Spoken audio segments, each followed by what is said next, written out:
जरा सोचो, अनगिनत सितारों से भरी एक विशाल रात। जब तुम आसमान की ओर देखते हो तो क्या तुम्हें यह एहसास होता है कि जो रोशनी तुम्हें दिख रही है वह लाखों करोड़ों साल पुरानी है।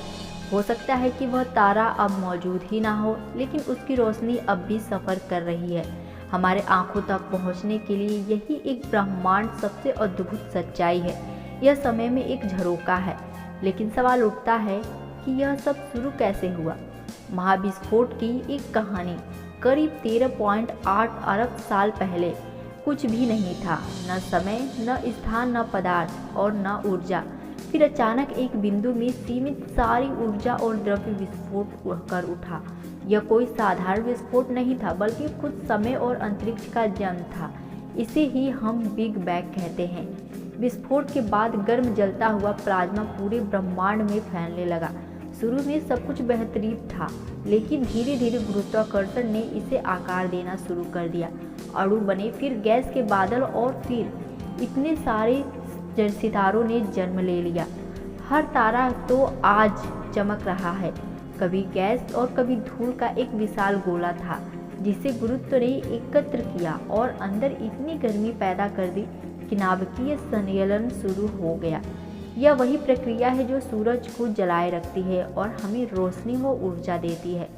अब सवाल उठता है कि अगर ब्रह्मांड इतना विशाल है तो क्या हम अकेले हैं? कई सितारे अपनी उम्र के अंत में एक महाविस्फोट के साथ फट जाते हैं, लेकिन कुछ इतने विशाल होते हैं कि वे अपने ही भार से सिकुड़ते चले जाते हैं और अंत में एक ब्लैक होल बन जाता है। एक ऐसा दानव जो सब कुछ निगल सकता है, इवन रोशनी भी।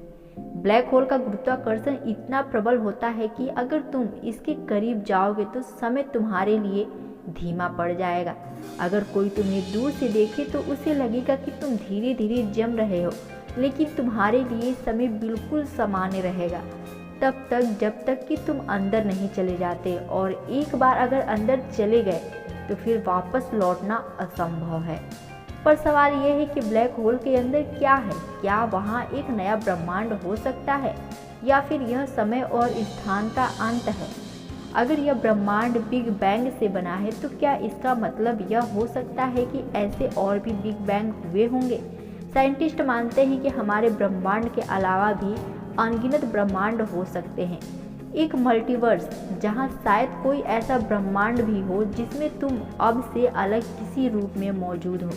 सोचो, अगर एक अनगिनत ब्रह्मांड है तो क्या वहाँ हमारी तरह कोई और भी होगा?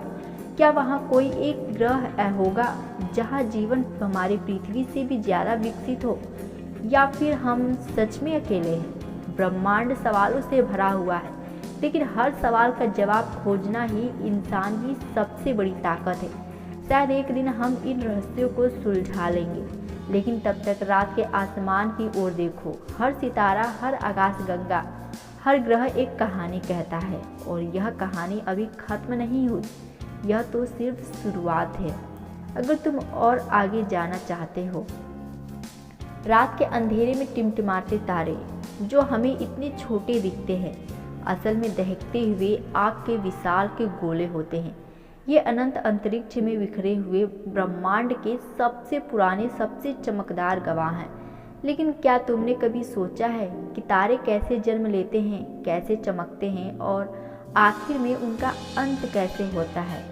हर तारों की शुरुआत अंतरिक्ष में बिखरी धूल और गैस के बादलों से होती है, जिन्हें निहारिका कहा जाता है। गुरुत्वाकर्षण इन कणों को एक साथ खींचता है, और जैसे जैसे यह बादल सिकुड़ता है उसके अंदर गर्मी बढ़ती जाती है। एक समय ऐसा आता है जब केंद्र में इतनी अधिक गर्मी और दबाव बन जाता है कि हाइड्रोजन परमाणु आपस में मिलकर हीलियम बनने लगते हैं। इस प्रक्रिया को नाभिकीय संलयन कहते हैं। यही वह पल होता है जब एक नया तारा जन्म लेता है, एक ऐसा गोला जो अपनी ही ऊर्जा से जलने लगता है और लाखों करोड़ों सालों तक चमकता रहता है। हर तारे का रंग और चमक उसकी उम्र और द्रव्यमान पर निर्भर करती है। नीले और सफ़ेद तारे ये सबसे गर्म युवा तारे होते हैं। इनका तापमान 25,000 सेल्सियस तक हो सकता है। पीले तारे, जैसे हमारा सूरज, जिनका तापमान 5500 सेल्सियस के आसपास होता है। लाल तारे। ये तारे बहुत ही बूढ़े और ठंडे होते हैं, जिनका तापमान 3000 सेल्सियस तक गिर जाता है, लेकिन यह सिर्फ उनकी बाहरी चमक है। असली रहस्य तो उनके जीवन चक्र में छुपा हुआ है।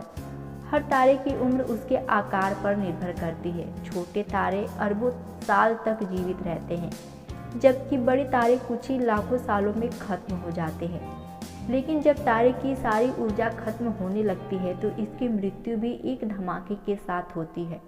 जब छोटे तारे जैसे हमारा सूरज बूढ़े हो जाते हैं तो वे फूलकर लाल दानों बन जाते हैं। इसके बाद वे धीरे धीरे अपनी बाहरी परतें छोड़ देते हैं और अंत में सफ़ेद बौना बन जाते हैं। एक ऐसा तारा जो जलता तो रहता है लेकिन धीरे धीरे ठंडा हो जाता है।